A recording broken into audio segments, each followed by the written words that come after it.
नमस्कार बंधुरा तुम्हार रान्नाघरे चले एसेছি। आज के आमी करे देखाচ্ছি बेगुन दिए इलिश माছের झोल। সরষের তেল দিয়েছি, এবার কালো জিরে দিচ্ছি, কটা লম্বা লম্বা বেগুন কেটেছি সেটা দিচ্ছি।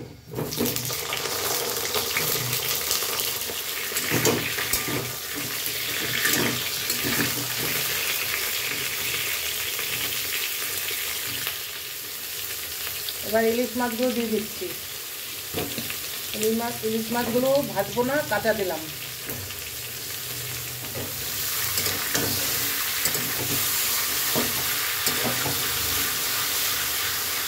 এবার দিচ্ছি সরষে, পোস্ত, কাঁচা লঙ্কা বাটা।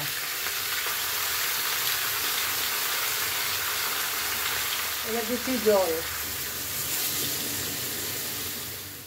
এবার দিচ্ছি স্বাদ মতো নুন। এবার দিচ্ছি হলুদ গুঁড়ো,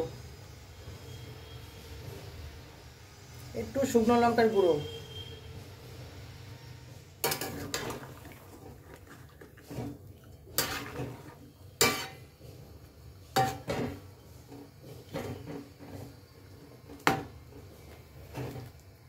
শুকনো লঙ্কার গুঁড়ো অপশনাল, দিতেও পারেন নাও পারেন, এটা দিলে আমাদের খুব স্বাদ লাগে খেতে। আর একটু সরষের তেল।